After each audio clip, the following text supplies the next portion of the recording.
Screen तो आपकी है, पर अब आपका हुनर पूरे देश तक पहुंचेगा। नमस्कार। डिजिटल दुनिया में जिन क्रिएटर्स ने अपने हुनर से रील्स को रियल बनाया, लाइक्स को लाइव बनाया और फॉलोअर्स को फैमिली, आज वही टैलेंट पहुंच रहा है टीवी की सबसे भरोसेमंद स्क्रीन पर।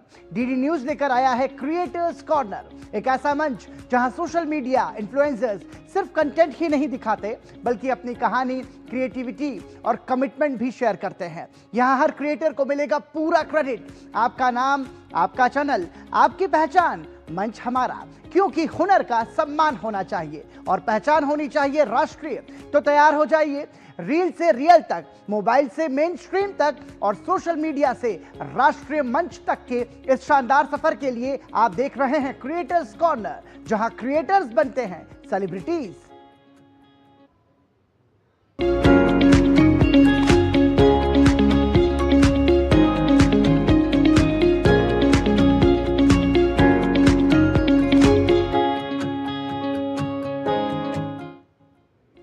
कुछ कलाकार सिर्फ किरदार ही नहीं निभाते, बल्कि अपनी कला से उन्हें इस तरह जीवंत कर देते हैं कि वो किरदार हमेशा के लिए दर्शकों के दिलों और यादों में बस जाते हैं। आज कंटेंट क्रिएटर सुब्रतो मित्रा के पॉडकास्ट में एक ऐसे ही दमदार और शानदार अभिनेता हैं जिनकी गहरी आवाज, प्रभावशाली स्क्रीन प्रेजेंस और बेहतरीन अभिनय ने उन्हें इंडस्ट्री में एक अलग पहचान दिलाई है।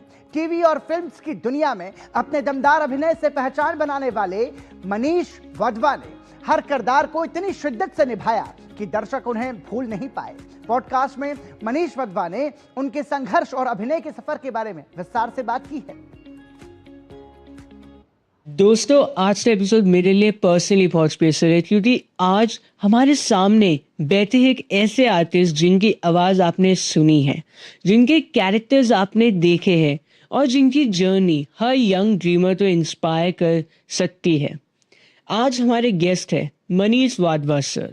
आपने इन्हें चंद्रगुप्त मौर्य के चाणक्य के रूप में जानते हो, गदर 2 के जनरल हामिद इकबाल के रूप में देखा होगा, पद्मावत, भूल भुलैया 3 जैसे बड़े प्रोजेक्ट्स में इनकी स्क्रीन प्रेजेंस फील की होगी, और शॉकिंगली स्क्विड गेम के आइकॉनिक फ्रंटमैन और प्लेयर 1 की हिंदी वॉइस भी इन्होंने दी है।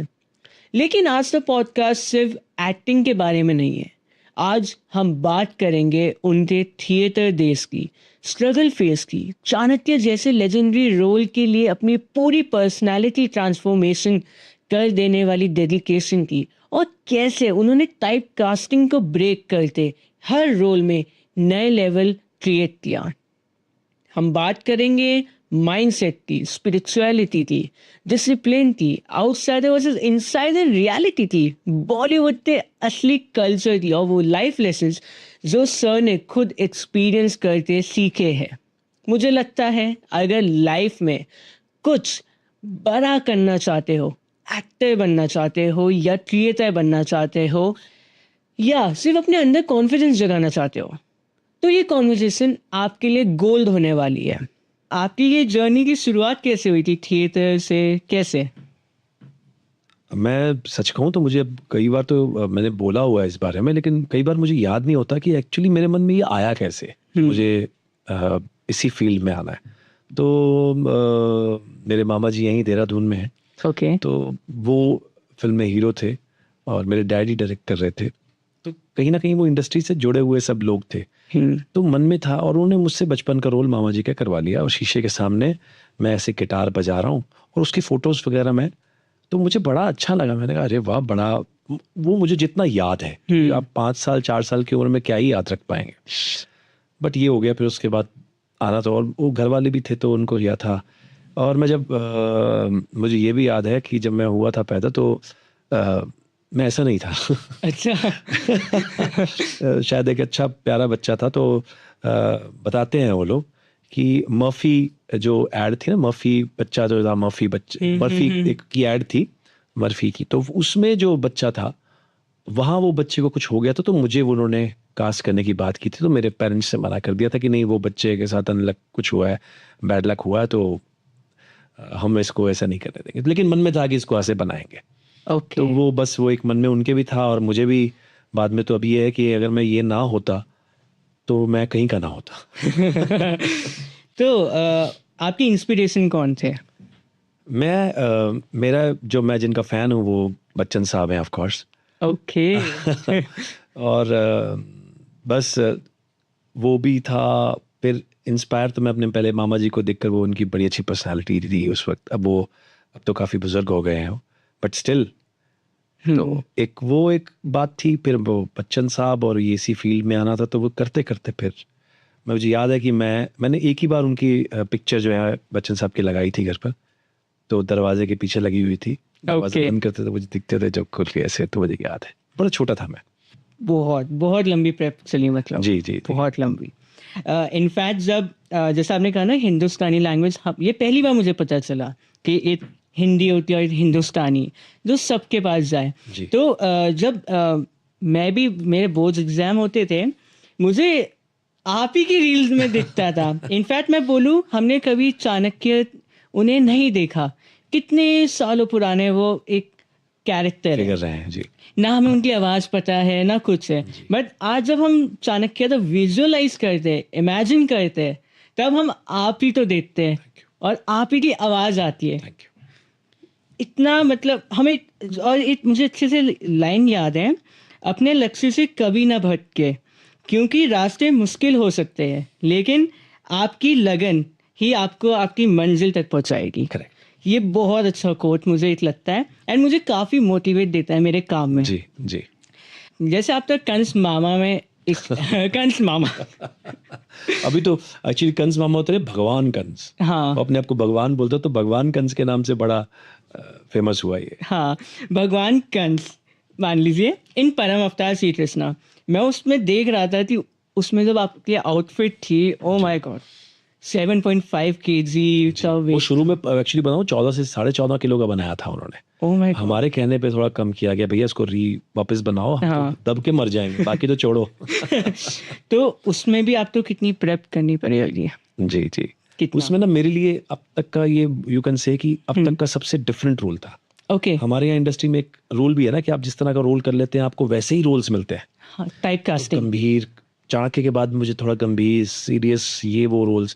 अब मुझे अपने आप को तोड़ने के लिए एक चांस मिला परम अवतार श्री कृष्ण में, तो उसमें वो एक एंटरटेनिंग विलन है जो मस्ती भी कर रहा है, गाने भी गाता है, पोइट्री भी करता है, कहीं भी कुछ भी, थोड़ा साइकी भी है, लेकिन विलन भी है।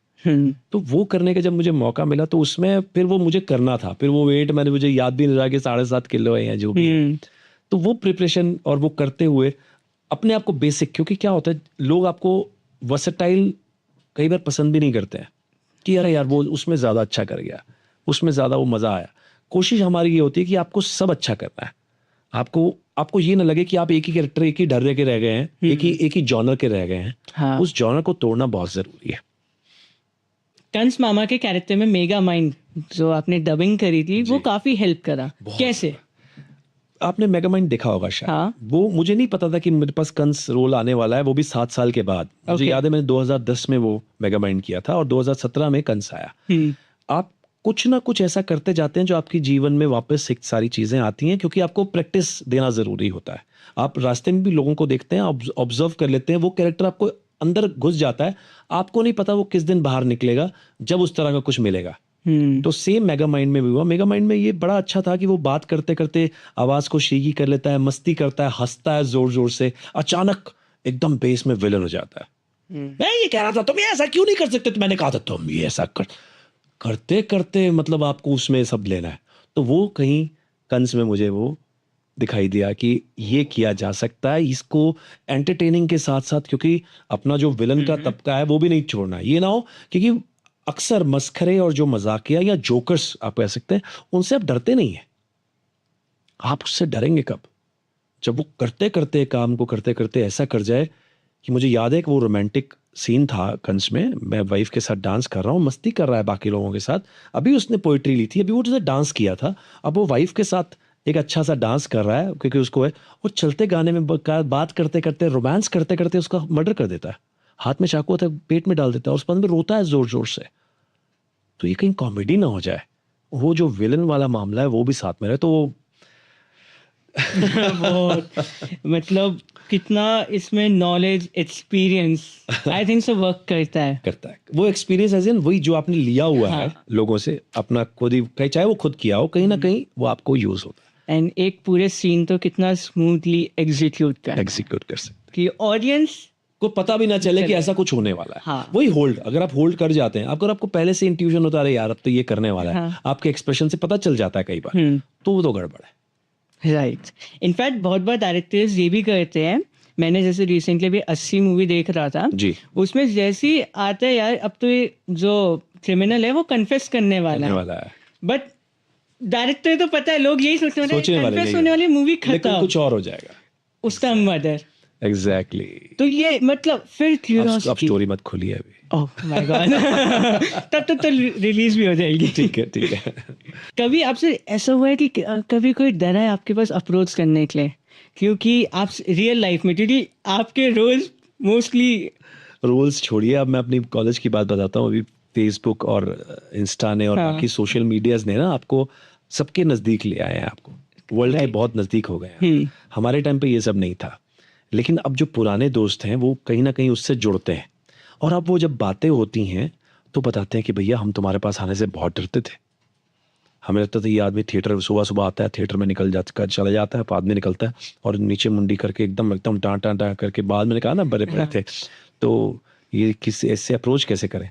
तो पता नहीं क्या, मैंने कहा भैया मैं विलन तब तो नहीं था, विलन तो अब बनाओ, तुमने क्यों पहले डरते थे। बोलते नहीं भैया वो एक अब लगता है कि नहीं यू वर सो इजी, हम लोग कितना आसानी से बात कर सकते थे, लेकिन हमने एक दूरी बना के रखी थी कि नहीं भैया। मैंने कहा भगवान ने शक्ल ही ऐसी दी होगी। जैसे अभी हम बात कर रहे थे बीच में कि बहुत लोगों को सेम विलन रोल्स मिलते हैं, सो टाइप कास्टिंग होती है। करेक्ट। तो आप तो टाइप कास्टिंग पे क्या इंफॉर्मेशन आप शेयर कर सकते हैं, एक्सपीरियंस? लेकिन ये बात सच है, मैंने कहा ना कि जॉनर से आपको जल्दी निकालने वाले लोग कम मिलते हैं, आपको वैसे ही देखते हैं जैसा आपको देखा है। लेकिन जिसने मुझे पहली बार वैसा बनाया होगा उसने तो सोचा होगा ना कुछ। राइट। तो जब मैं नया कुछ करने कई बार रिस्ट्रिक्शंस होते हैं एक्टर्स के भी। मेरे साथ ये ईश्वर की कृपा से ऐसा कोई रिस्ट्रिक्शन नहीं है। मेरी ये कोशिश होती है कि जैसे मैं ये वाला एग्जांपल भी 3-4 बार शेयर कर चुका हूँ। अभी श्याम सिंह और रॉय में मैंने पंडित किया, भूल भुलैया 3 में मैंने पंडित किया, राजपुरोहित। उससे पहले चाणक्य में कर चुका हूँ। अब ये तीनों हैं तो पंडित, हैं तो पुरोहित, लेकिन तीनों के कैरेक्टर अलग है। यहाँ पर अगर 10 में पंडित बिठा दूं सेम कॉस्ट्यूम में, सेम लुकिंग लाइक, लेकिन सबके व्यक्तित्व, सबके जो पर्सनैलिटी होगी वो अलग होगी, सबका कैरेक्टर अलग होगा। तो व्हाई नॉट मी? मैं उसमें भी तो वेरिएशन दे सकता हूँ। लेकिन अब आप उसको बार बार वैसे ही देखना चाहते हैं तो वो भी ठीक नहीं है। अब जनरल जब मैंने किया पठान में, जनरल कादिर किया, और जनरल हामिद इकबाल गदर में, हैं तो वो दोनों जनरल, लेकिन दोनों का एरा अलग है। अब दोनों का स्पीच स्टाइल अलग है, वो आप शायद नोट करते होंगे, आपने किया होगा। तो मेरी कोशिश होती है कि हर बार अब लेकिन उसके बाद मुझे 3 बार जनरल के रोल और आ गए। ओके। मुझे रिफ्यूज करने पड़े कि सर वो जनरल का रोल है पाकिस्तानी, ये वो। मैंने कहा नहीं सर वो थोड़ा बहुत बड़ा नहीं है बट बहुत इंपॉर्टेंट है, और क्योंकि हम चाहते हैं, क्योंकि आपने वो किया। मैंने कहा नहीं करूंगा, वो जनरल को फिर से विलन बना दो, मेन मैं करूंगा, तब मैं उसमें एक वैरायटी लाने की कोशिश करूंगा। वरना लोग बोलेंगे हाँ वो वही है यार जो पिछली फिल्म में नहीं किया था, गदर में, पठान में नहीं किया था, वही है। तो मुझे वेरिएशन क्या मिला उसमें? करेक्ट। वो तो आपने उसको जनरल बनाकर, जनरल उठाकर जनरल बना दिया। हाँ, वो तो बस वो कॉस्ट्यूम में अच्छा लग रहा था, क्योंकि मेरी लुक अच्छी लग रही थी, इसलिए आपने वो उठा दिया। मेरी परफॉर्मेंस पे कोई वो नहीं आया। मैं यहाँ परफॉर्मेंस करने के लिए हूँ, एक्टिंग करने के लिए हूँ, मैं वो सेम लुक लाइक लगने के लिए नहीं हूँ। करेक्ट, बिल्कुल। तो ये यहाँ पे जॉनर से निकालने वाली बात जो है, जैसे आपने कही ना, बड़ी अच्छी बात है ये, कि लोग आपको वही वैसा ही टाइप कास्ट करने की कोशिश करते हैं, जो मैं कोशिश करता हूँ कि ना करूँ। How you want to be remembered? अपने रोल्स के लिए ऑफ कोर्स, और बड़ी खुशी होती है कि किसी जगह, किसी क्षेत्र में जाते हैं तो वहाँ एक पर्टिकुलर जो शो है वो बड़ा चला होता है, तो उसके लिए आपको याद किया जाता है। फिर आप उस जगह जाते हैं तो आपको उसके लिए पहचाना जाता है। फिर आप जाते हैं उसके लिए, मुझे याद है कि जब अभी चाणक्य की बात होती है, चाणक्य के लोग पैर छूने लग जाते हैं कई बार, तो बड़ी शर्म चीज भी आती है भैया वो चाणक्य के पैर, अब मैं तो सिर्फ एक माध्यम हूँ जो उस कलाकार को, उस चाणक्य को आपके सामने ले आया, वरना मेरे में ऐसी कोई बात होती तो मैं खुद ही वैसा हो जाता। तो मजा आता है। तो ऐसे ही याद किया जाए, मालिक करे भगवान करे कि आवाज के लिए, परफॉर्मेंस के लिए हमेशा याद किया जाऊं। मैं भी इनफैक्ट आप जब भी चाणक्य उन्हें मैं इमेजिन करता हूँ, जैसे मैंने बोला भी था पहले भी, तो आप ही नजर आते हो, आप ही की आवाज बस। Thank you. Before ending this podcast आपसे मैं चाहता हूँ कि आप कुछ एक बहुत अच्छी लाइन, कुछ मैंने बहुत सारी लाइन सुनाई हैं। मोटिवेशन वाली चाणक्य आती। ये अभी आपने खुद भी बताई थी इतनी अच्छी लाइन, अक्षय वाली लाइन जो आपने बताई थी, बड़ी अच्छी लाइन है। बस वो मैं आपके उससे सुनना चाहता हूँ, चाणक्य कैरेक्टर। एक बड़ा अच्छा दोहा है जो हमेशा मुझे लगता है हर किसी को, खासकर हम इंसानों को याद रखना चाहिए। वो सबको पता भी है, मैं कोई नई बात नहीं करने जा रहा हूँ, लेकिन हम भूल जाते हैं। जैसे हम रोज खाना खाते हैं ना, तो वैसी खाने वाली बात है कि रोज खाइए, रोज चीज़ें, रोज वैसे जीने के लिए ये सारी चीजें भी जरूरी होती हैं, बेशक आपको पता हो, याद हो। निद्रा भोजन भोग भय, निद्रा भोजन भोग भय, ये नर पशु समान। निद्रा भोजन भोग भय, ये नर पशु समान। ज्ञान अधिक एक नरन में, ज्ञान बिना पशु जान। तो ये जो हमारा जो है कि हम सब वही जानवर की तरह ही हैं, एक्चुअली वही तो करते हैं, खाना पीना, सोना, उठना, सब कुछ, जितनी सारी चीजें हैं सब, सिर्फ एक ज्ञान हमारे पास एक्स्ट्रा है जो उसको भी हमने साइड में रख दिया है। हम जानवरों की तरह ही आगे बढ़ रहे हैं, आगे चीजें कर रहे हैं, मार काट कर रहे हैं, लोगों का खराब वो कर रहे हैं, वो भी तो वही करते हैं। मुझे यहाँ पे अपना प्रभुत्व जमाना है तो मैं उसको मार दूं, उसको ये कर दूं, वो कर दूं। तो जानवरों और हमें ज्यादा फर्क रह नहीं गया है, सिर्फ एक ज्ञान दिया है हमको प्रभु ने, तो उसके साथ चलेंगे तो मुझे लगता है ये और ज्यादा हमें शोभा देगा कि हम क्या करना चाहते हैं। तो सेम चाणक्य की लाइंस में उसमें ये लाइंस थी कि ज्ञान से हमें क्या क्या नहीं मिल सकता। एक तो ये लाइंस तो थी, उसके अलावा जो मुझे याद आती हैं, जो सबसे इंपॉर्टेंट है, जो आप ही की लाइन को मैं वो करूंगा कि लक्ष्य यदि आपके समक्ष हो, उसके लिए अपना 100% दें, उसके लिए जुट जाए। हो सकता है कि सरल मार्ग आपको वहां तक ले जाएगा लेकिन भटका देगा, कठिन मार्ग आपको अवश्य वहां ले जाएगा। जब आप उसके लिए 100% देंगे, अपना सब कुछ दे देंगे, उस पर पूरा कॉन्सेंट्रेट करेंगे, सब कुछ होगा, उसके बाद विजय माला अवश्य आपके गले में पहनाई जाएगी। Thank you so much sir. क्या रुकेंगे एक छोटे से ब्रेक के लिए, आप देखते रहिए क्रिएटर्स कॉर्नर। खाने में मेरी क्वीन के लिए क्या है? किंग मटर पनीर, किंग बैगन भरता, king veg pulao, king palak paneer kofta. ये सब किंग क्यों? क्योंकि ये सब बना है MDH किचन किंग से का बॉस। MDH किचन किंग, असली किचन किंग। MDH। अरे यार EMI, किराया, दवाई कैसे मैनेज करूं? एक जुगाड़ है, अच्छा पैसा मिलेगा। क्या? अपना बैंक डिटेल्स दो, कुछ लोग पैसे भेजेंगे, फिर उनके बताए अकाउंट में ट्रांसफर कर दो, कमीशन तेरा। इतना इजी? अरे काहे का इजी? ये मनी म्यूल है, इलीगल पैसा घुमाते हैं दूसरे के अकाउंट से। ये अपराध है। अपराध? जेल के बर्तन धोने पड़ जाएंगे। ना भाई ना, जेल नहीं जाना है। RBI कहता है जानकार बनिए, सतर्क रहिए। सर, म्यूचुअल फंड्स के बारे में आपसे एक सवाल पूछना था। सॉरी सर, मार्केट की बात करके आपको डिस्टर्ब नहीं करना था। ऐसे सवाल मुझे डिस्टर्ब भी नहीं कर सकते। म्यूचुअल फंड्स की कोई भी बात हो ना, मैं शांति को साथ रखता हूँ। म्यूचुअल फंड में आपकी शांति और लॉन्ग टर्म गोल्स पे फोकस दोनों बनी रहनी चाहिए। तो अपने लॉन्ग टर्म गोल से फोकस हटाने का नहीं, और म्यूचुअल फंड से सही। म्यूचुअल फंड निवेश बाजार जोखिमों के अधीन है। योजना से जुड़े सभी दस्तावेजों को ध्यान से पढ़ें। जब धरती चीर कर निकलता है लोहे का पत्थर और मिलता है मोंगिया के जोश से, फिर तपता है, पिघलता है और बनता है फौलाद। अब होता है सरिया सारी खूबियों के साथ। मोंगिया स्टील, मजबूत देश का मजबूत सरिया। मास्टर जी नमस्ते, 2 ड्रेसेस बनानी है, ठीक है? ऐसा कुछ। लेकिन मास्टर जी 4 दिन में पार्टी है, बन जाएगी ना पक्का? हो जाएगा। कैसे? फैशन चेंजेस हमेशा, उषा हमेशा। गोल्डी छोले मसाले, जहाँ जाए रिश्ते बनाए। गोल्डी लाए हैं फ्रेश लॉक टेक्नोलॉजी, जो रखे मसालों को हर समय फ्रेश। तकनीक अब सिर्फ मशीनों तक ही सीमित नहीं रही, बल्कि ये आम इंसान की जिंदगी और उसकी किस्मत बदलने का सबसे बड़ा माध्यम बन चुकी है।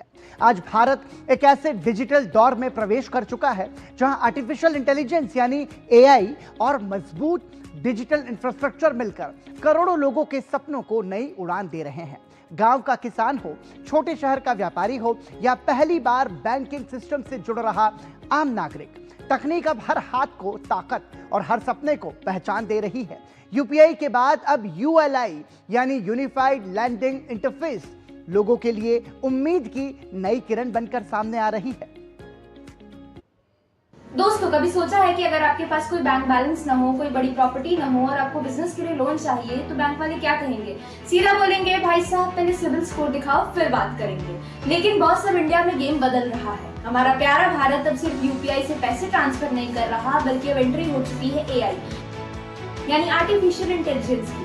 आज बात करेंगे कि कैसे एआई और हमारा डिजिटल इंफ्रास्ट्रक्चर मिलकर आम लोगों की किस्मत बदल रहे हैं। देखो यार, ये सब अचानक नहीं हुआ। इसका बेस बनाया हमारे JAM ट्रिनिटी ने, यानी जन धन अकाउंट्स, आधार और मोबाइल कनेक्टिविटी।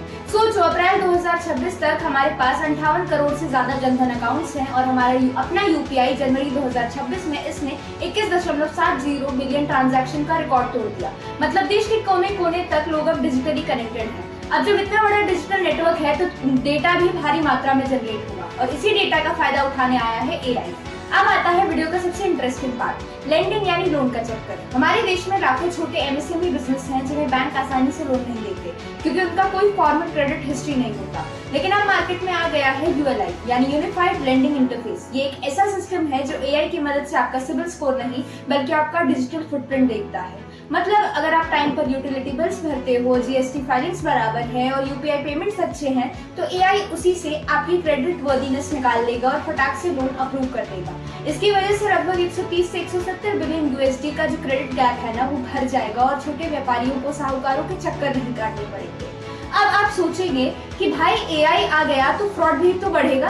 अरे टेंशन मत लो, आरबीआई ने इसके लिए निकाला है म्यूल हंटर एआई। ये एक ऐसा स्मार्ट टूल है जो रियल टाइम में साइबर क्रिमिनल्स और फेक यानी म्यूल अकाउंट्स को ट्रैक करके उन्हें ब्लॉक कर देता है। और हाँ, भाषा की दीवार भी खत्म। आरबीआई और डिजिटल इंडिया मिलकर बना रहे हैं बैंकिंग भाषिनी मॉडल। इसका मतलब है कि आप अपनी खुद की लोकल भाषा, चाहे वो हिंदी हो, मराठी हो या कोई भी 22 शेड्यूल लैंग्वेजेस हो, उसमें बैंकिंग सर्विसेज का मजा ले सकेंगे। No English required. तो दोस्तों, इंडिया अब सिर्फ डिजिटल नहीं हो रहा बल्कि एआई की मदद से स्मार्ट और इंक्लूसिव बन रहा है ताकि हर एक भारतीय आर्थिक रूप से मजबूत हो सके। अब हम आपको एक ऐसी डिश का नाम बताने जा रहे हैं जिसका नाम सुनते ही आपके मुंह में पानी आ जाएगा। दही वाले बैंगन। मसालों की खुशबू, दही की मलाईदार ग्रेवी और हल्के तले हुए नरम बैंगन और प्याज और कड़ी पत्ते का तड़का। ये स्वाद ऐसा है जो साधारण खाने को भी खास बना देता है। अगर आप रोज की सब्जियों से कुछ अलग और स्वादिष्ट ट्राई करना चाहते हैं तो आज की ये रेसिपी आपके लिए बिल्कुल परफेक्ट है। कंटेंट क्रिएटर पारुल जैन अपने इस वीडियो में हमें बता रही हैं स्वाद से भरपूर दही वाले बैंगन की शानदार रेसिपी। तो फ्रेंड्स, आज बनाते हैं ये दही वाले बैगन, जो कि एक अफ़गानी डिश है। वहाँ इसको बुरानी बंजन बोलते हैं और इतनी टेस्टी लगती है कि जैसे आपको लगेगा आप चाट खा रहे हो। बहुत सिंपल है बनाना। आलू या बैगन को ऐसे गोल गोल कट करके चाहे एयर फ्राई कर लीजिए, चाहे तवे पर सेक लीजिए, चाहे बेक कर लीजिए, जो मर्जी हो, बस वो सॉफ्ट हो जाने चाहिए। अब चलते हैं एक पेस्ट बनाते हैं। 2 टमाटर, हरी मिर्च और अदरक को पीस लीजिए। 1 कप दही को फेंट लीजिए।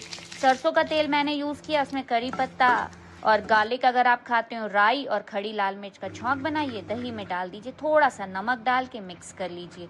अब चलते हैं एक और छौंक बनाते हैं। वैसे ही हींग, जीरा, करी पत्ता को डालिए, चॉप्ड अनियंस डाल के बढ़िया से भून लीजिए। थोड़ी गार्लिक डाल दीजिए अगर लहसुन आप खाते हो तो, और जो टमाटर पीसा था वो डाल दीजिए। हल्दी, कश्मीरी लाल मिर्च पाउडर, पिसी धनिया पाउडर, चाट मसाला या पिसी खटाई डाल दीजिए। बढ़िया से मिक्स कर दीजिए। नमक अपने टेस्ट से डालिए, थोड़ा काला नमक और पानी डाल दीजिए और ये इस कंसिस्टेंसी की ग्रेवी तैयार है। अब एक प्लेट में पहले ये ग्रेवी रखिए, उसके ऊपर जो बैगन सेके थे वो रख दीजिए, ऊपर से डाल दीजिए दही और थोड़ा सा नमक स्प्रिंकल कर दीजिए। अब एक और लेयर ग्रेवी की, उसके ऊपर बैगन की और फिर दही की। अरे मतलब आप टेस्ट इसका भूलेंगे नहीं, और इस गर्मी में ये पेट को अंदर से इतनी ठंडक देता है कि मज़ा ही आ जाएगा खा के। तो आप भी ज़रूर से बनाइए। इसी के साथ आज के क्रिएटर्स कॉर्नर के क्रिएटिव एपिसोड में इतना ही। अगर आपके अंदर भी है कुछ अलग करने का जज्बा तो आप अपना कंटेंट हमें ddnews.creatorscorner@gmail.com पर भेज सकते हैं, या फिर आप हमें 8130555806 नंबर पर व्हाट्सएप भी कर सकते हैं, क्योंकि क्रिएटर्स कॉर्नर में हर क्रिएटर की कहानी मायने रखती है और हर आवाज को मिलता है पूरा सम्मान, पूरा क्रेडिट। अगले एपिसोड में फिर मिलेंगे नई सोच, नए चेहरों और नई क्रिएटिव उड़ान के साथ। क्रिएट करते रहिए, प्रेरित करते रहिए और देखते रहिए हमारे साथ क्रिएटर्स कॉर्नर सिर्फ डीडी न्यूज पर।